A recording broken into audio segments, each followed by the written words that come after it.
What is good, everyone? This is your host, Deanna Radulescu with Label Free Podcast. To live your best life, you must live label free. As always, bring you incredible guests from all over the world, so sit back, relax, and tune in. My next guest is a Vancouver-based entrepreneur. She's an author and a retired semi-pro soccer player. Please welcome Phebe Trotman. Phebe, welcome to the show. Thank you so much, Deanna. It's an honor and pleasure to be here. I love what you're doing with the podcast, so I just appreciate having a chance to connect with you. I'm excited to talk about your story. So I've had male professional athletes on the show, never a female. So I kind of want to hear a little bit about your journey as a soccer player, because that's a big deal. Like soccer is like a big sport in the world. It is. It's an absolutely beautiful game. I've played since I was 4 or 5 years old. So I actually got started because my older brother played.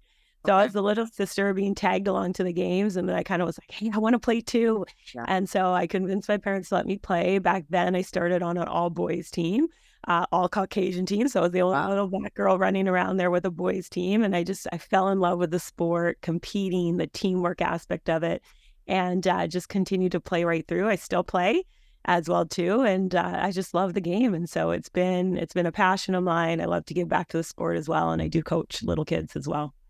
That is so adorable. I mean, talk about being immersed into a Caucasian all-boy team at a young age.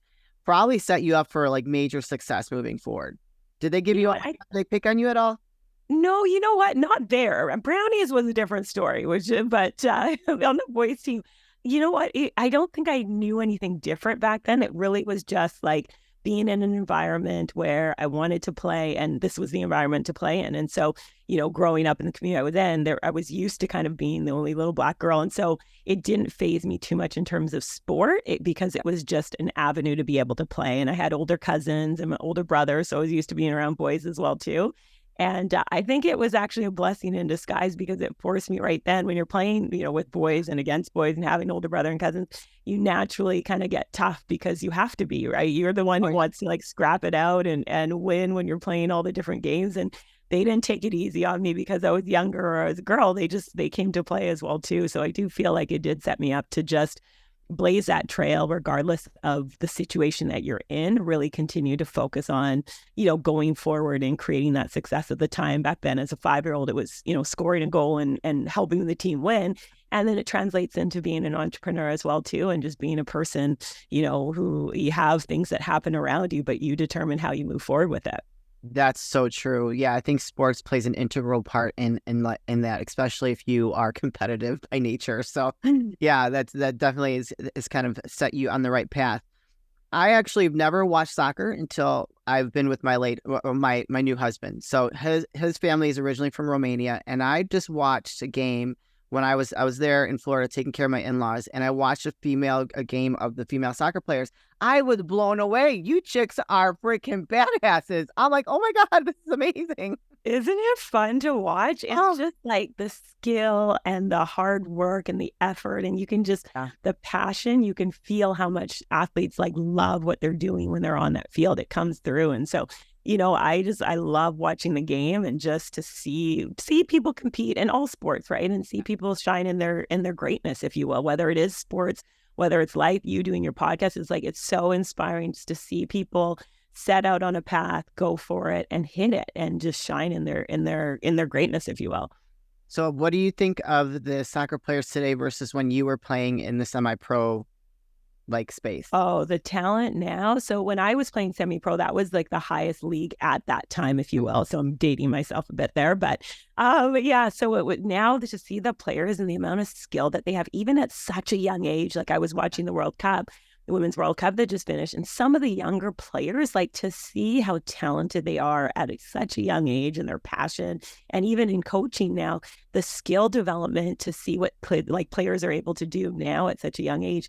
I'm amazed by it. It's really exciting to see where the sport is continuing to grow to in terms of that development for those younger players and just the opportunities that they have to excel with extra academies. I grew up playing, my brother and I would be in the backyard with my dad kicking a ball around, and we'd go to the library and rent videos of Pele playing. And that's sort of how I got some of that skill in terms of just watching him play and then going in the backyard and fiddling around. And now there's all these different opportunities for academies and camps and private trainers, and it's changed a lot. At the end of the day, it's still about players who have a passion for what they do and the training and showing it on the field. And so the heart of it, it's the same. It's just a lot more opportunities now, which is great for younger players. Yeah, no, I think that's what I was watching was the World Cup because I know it was a big deal. So I was like, whew, man, look at me.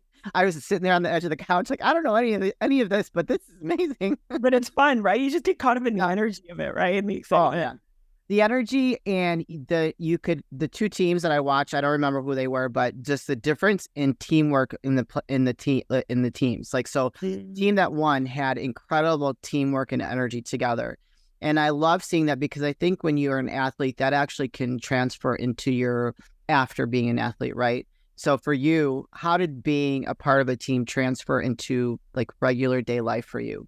For sure. And that's one of the things I love about sports. And I feel like it's such a good training ground for life, whether it's an individual sport, whether it's a team sport, because you learn so many life lessons in that in terms of teamwork, right? Communication, working with other people, having a common goal and working together to do that in terms of on an individual level, determination, commitment, time management, right? Being a university athlete, like that time management right there, or high school, and, having to prioritize and figure out, okay, what do I need to do right now and fit in your training while you're doing schoolwork or working.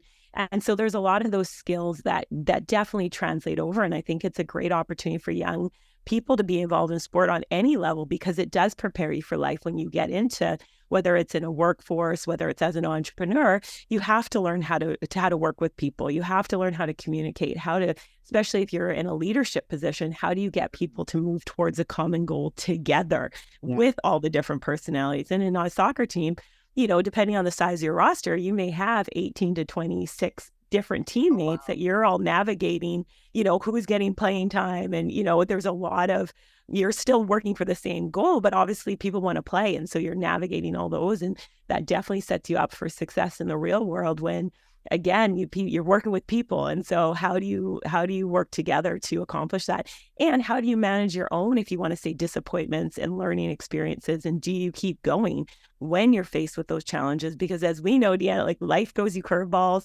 at different times in your life. And how do you respond to that? How do you take that and learn from it and move forward? And what, we can only control our responses to the situations that happen. And sport definitely mirrors life in that, dealing with those disappointments that happen when you're an athlete.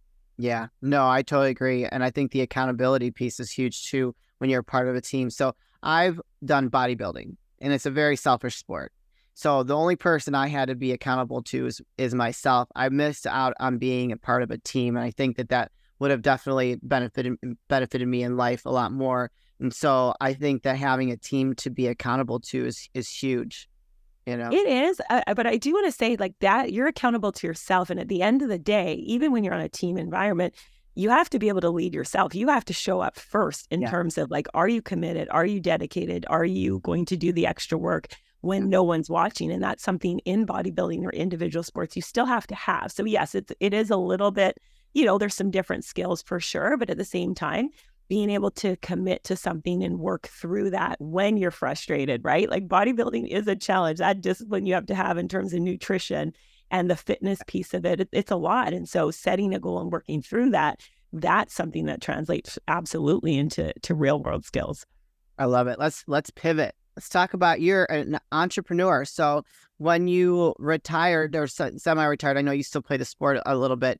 Now, did you jump into being an entrepreneur right away, or was that a gradual thing for you?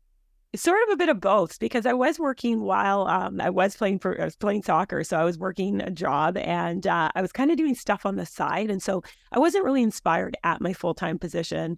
And so I was, I started a coaching company, my own coaching company for soccer, and I was learning about real estate investing, and I found out about a network marketing company. So I was kind of juggling all these balls while working, while playing.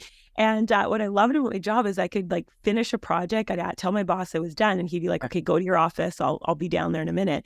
And then in that pockets of my time, I'd work on my side projects. And then unfortunately, one day he came in the office and said that the company was going bankrupt, was going to be laid off.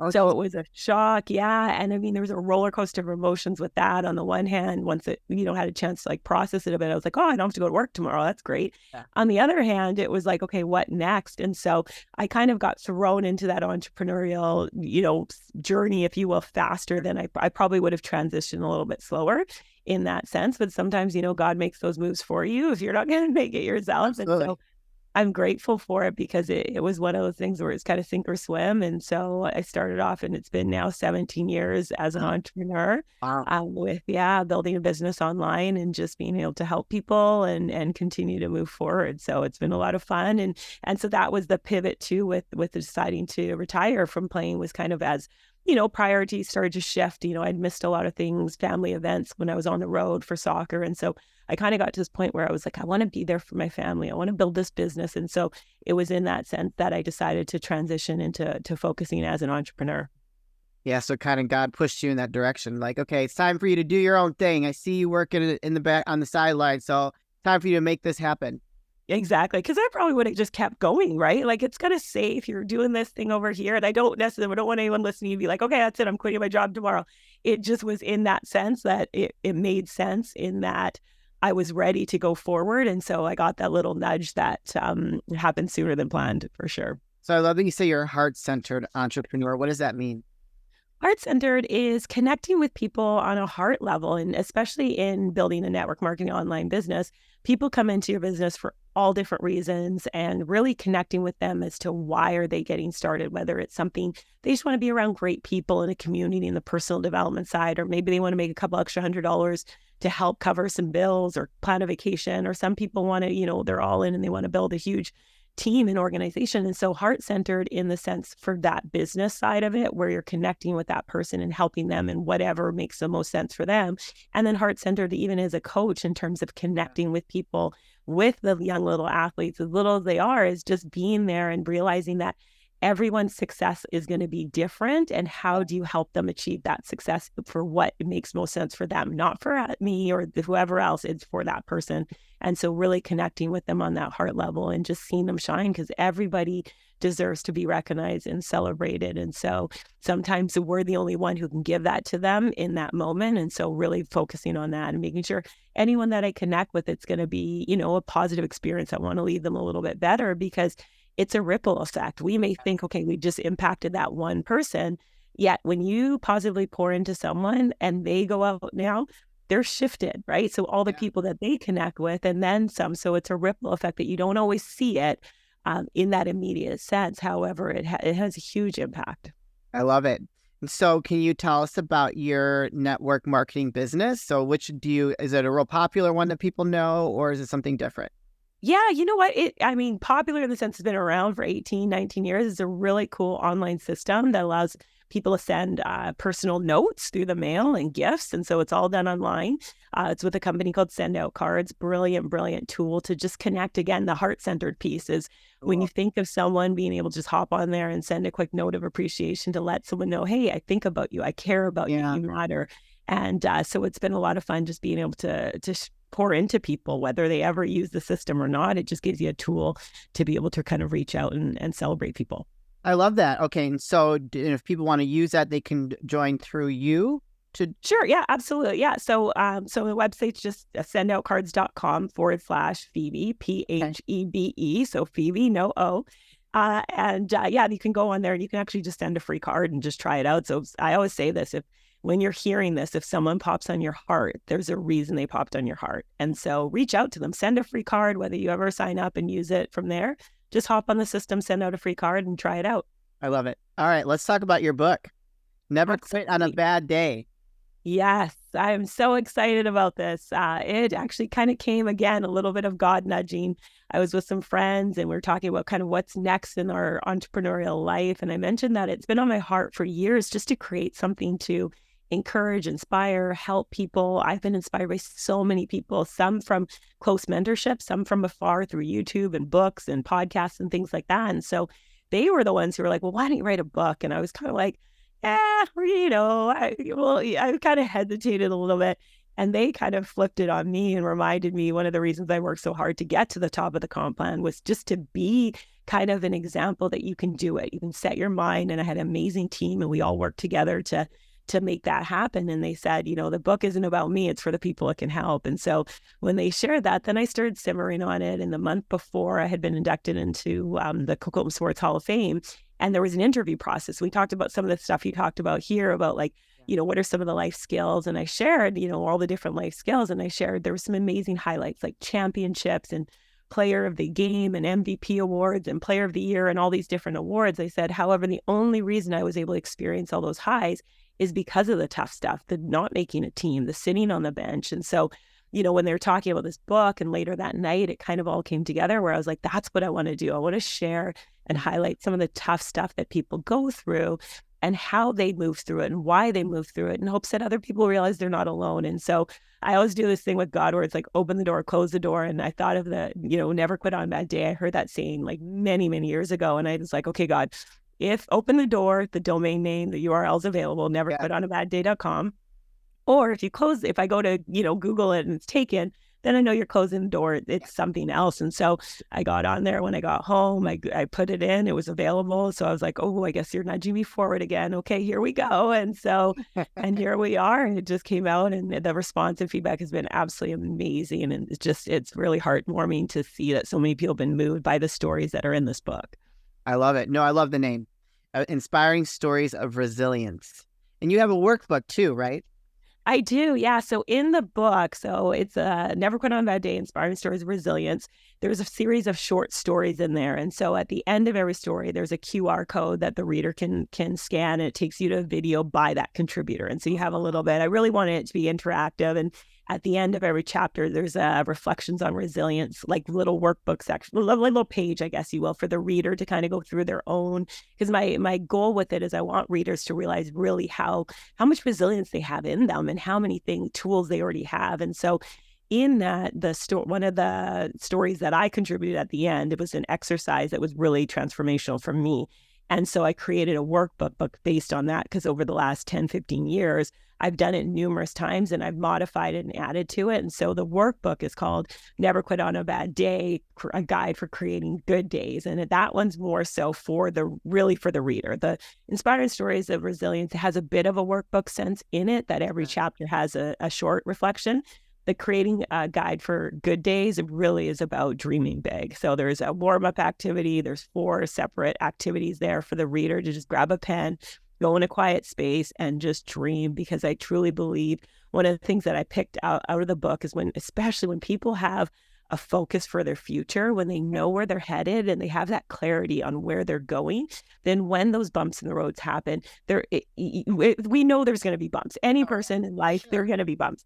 Yet when you know where you're headed and why you're going forward, then when those bumps happen, they still hit, they still hurt. Yet you can now refocus because you're going back on track and you're like, okay, here we go, let's move forward and keep going. And so that's why I really wanted to create the workbook, to help people really dig deep into what do you want to create? What do you want your life to look like? Because when I was laid off, I took some time to kind of think forward of what do I want my life to look like? And there were different opportunities I could have done.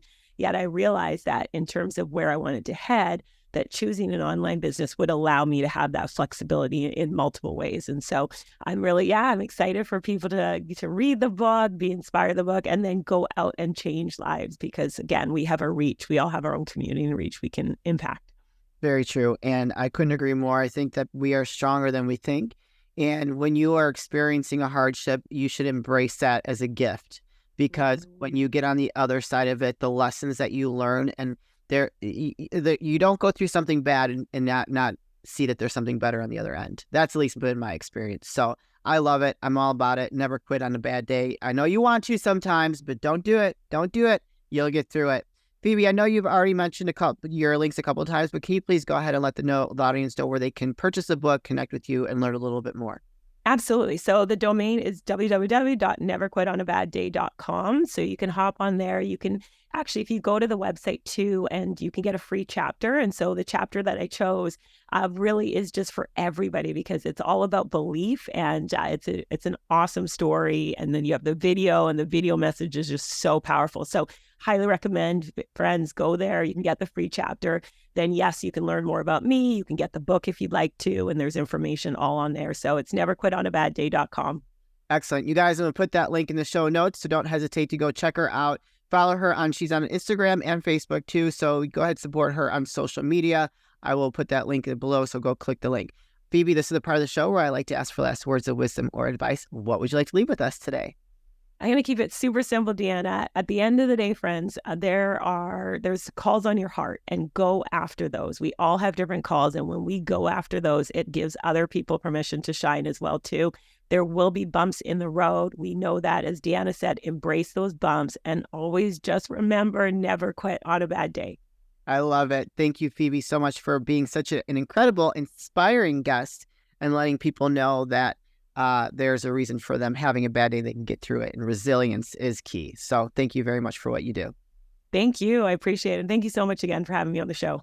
You're welcome. You guys, this is your host, Deanna Radulescu with Label Free Podcast. To live your best life, you must live label free. As always, don't forget to subscribe, follow, rate, review, comment, share, all those good things. And I'll be back soon with more dynamic guests.